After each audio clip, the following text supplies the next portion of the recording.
سلامونه ملګرو، هیله صحتمند یاست، وخت مو په خیر وي. غواړم په دې ویډیو کې تاسو ته دا وښیم چې څنګه مو تاسو کولی شو له مرکري انټرنیشنل ورچوال بانک څخه و ورچوال انټرنیشنل پینر بانک ته پیسې ولېږو. څه رقم یې لېږو؟ ډېره مهم موضوع ده، ډېره مهم موضوع ده، خصوصا د هغو کسانو لپاره چې له افغانستان، پاکستان له دغسې هېوادو څخه په امازون کې کار کوي. دغه دواړه هغه بانکونه دي، هغه انټرنیشنل بانکونه دي چې موږ تاسو کولی شو د امازون لپاره هم د چارج میتود لپاره هم د ډیپوزیټ میتود لپاره وکاروو.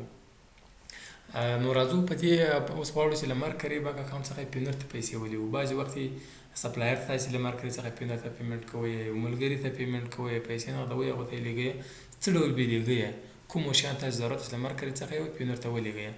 لومړی به هغه تاسې پینر ته پیسې لیږئ، پینر کس څخه به دغه ډیټیلز راواخلئ. بانک اینډ کارډز به کلیک کړئ، ریسیوینګ اکاونټ تاسو کومه کرنسي چې ورته لیږئ همغه کرنسي ډیټیلز به ځینې راواخلئ. موږ یو اس ډي ورته لیږو، د یو اس ډي کرنسي به دا به کلیک کړي.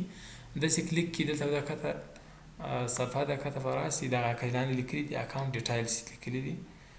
په اکاونټ ډیټیل کې کوم شیان پکار کېږي؟ بانک نیم، راوټینګ نمبر، اکاونټ نمبر او اکاونټ ټایپ او بانک ادرس، دغه شیان پکار کېږي. نو اوس راځو لومړی مرکري ته مرکري څخه چې لیږو دغه اپشن ته بیا راسي، موو منی. په موو منی کې پی سم ون به کلیک کړئ. لومړی چاته یې لیږئ هغه نوم چې د هغو اکاونټ اندر ال ال سی، په دغه نوم ده انټر به کړئ.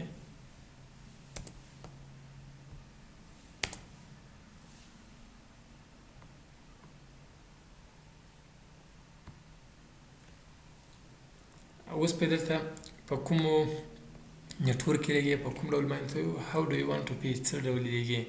یو ای سی ایچ ټرانزیکشن ده، چک ده، وایر ده، انټرنیشنل وایر ده. دا هر یو مختلف پوزیشن لپاره کارول کېږي. خو کله چې موږ غواړو له مرکري څخه یو پینر ته ولېږو، ای سی ایچ ټرانزیکشن به انتخابوو.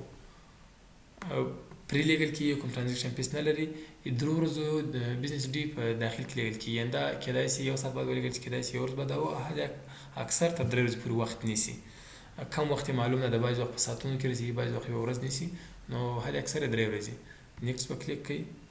اوس په دلته هغه ډیټیلز غواړي. راوټینګ نمبر تاسې به هغه اکاونټ ته راسئ، راوټینګ نمبر به را کاپي کړئ، کاپي یا هغوی به درته لیږلي، تاسې په میسج کې لیږلي، هغه به را کاپي کړئ.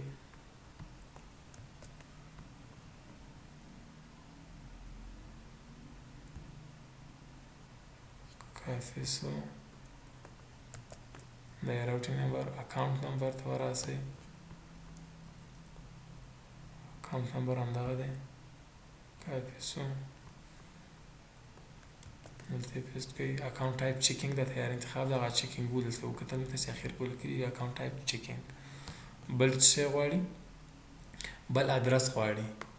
ادرس څه شی ده؟ یونایټډ سټیټ، هغه ادرس یونایټډ سټیټ دغه ده. نو به دغه ادرس را کافي کړئ، یا همداسې کافي وسټرن لري، کافي کړئ. راځو ادرس ته، ادرس لا یې دلته پیسټ کړئ. اوس راځو زیپ کود ته، زیپ کود یې همدغه ده.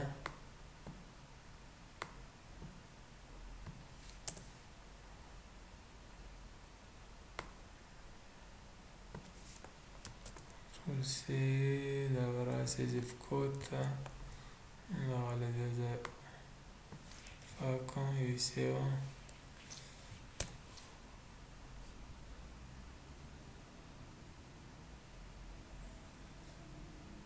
سټیټ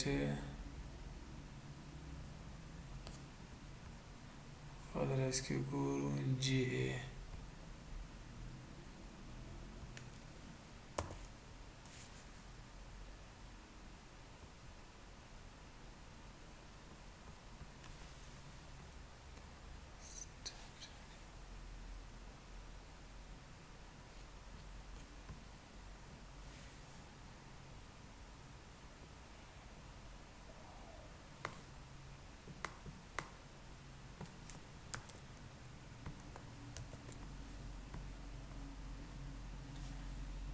سټریټ لاین 1 تر دې ځایه پورې فریاد ده.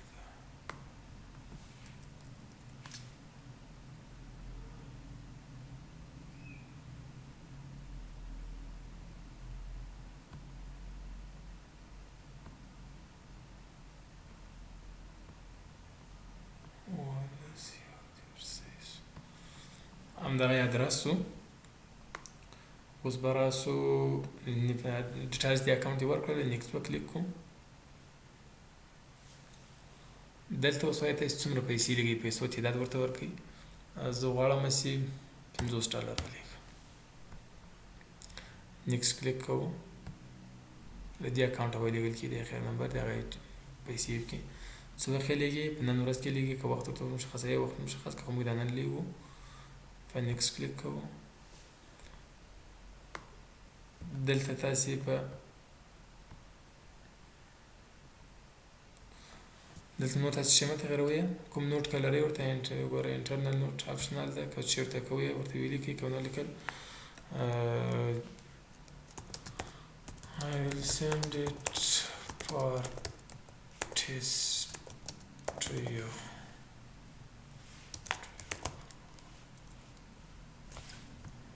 دا ورته ولیکل کوم فایل که ټچ کوي ورته دا مې دغه ده اپشنل ده ورته ټچ که نه کول پرېږده اوس راځي ریویو ته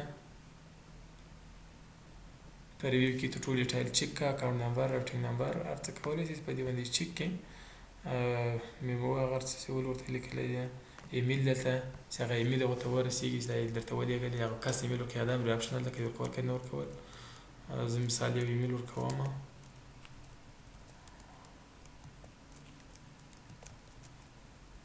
وربکمه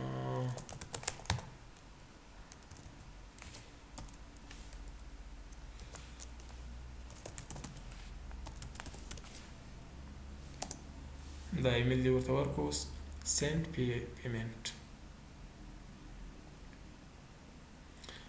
سینډ سو پینډینګ حالت کې ده دغه له یوې ورته لیکلي د مانی شوډ ارایو ویتن 3 بزنس ډی دریو بزنس ډی په داخل کې به دا ورسیږي یعنې کېدای شي ورځ دوه ورځې لا درې ورځې اوس په پینډینګ حالت کې دا کمپلیټ سو نور پیسې هغه ته ورسېدلې که ریسیپټ دغه ریسیپټ دا کلیک کړئ چې هغه را ډاونلوډ شي هغه کس ته ولېږئ دا درته لېږلي دي خو فلم پینډینګ حالت کې دي کله چې اکاونټ ته ورسېدلې تاسو به دغه رسید هم تاسو سره شیر کړم په پینر اکاونټ کې اوس راځو ګورو پینر اکاونټ مو ګورو بیلانس یې فعلا زیرو ده خو کله چې له مرکز څخه راورسېږي زه به تاسو ته وښیم چې دغه پیسې ته له دې اکاونټ څخه دلته رسېدلې دي نه پینر اکاونټ ته کوم پوښتنه لرئ کمنټ یې کړئ د دې اکاونټونو د جوړولو اړوند که چا جوړول څه مشکل لرل زه خدمت کې یم راتلونکي ویډیوګانې هم درته باندې جوړې کړم دا اکاونټونه مخکې له مخکې ما جوړ کړي دي امازون کې مې استفاده کړې دي پیلن خپله ما مرکري اکاونټ څخه استفاده کړې ده چارج ډیپوزیټ ته خو پینر هم کار ورکوي او پینر مې بیا د مرکري په واسطه باندې جوړ کړی ده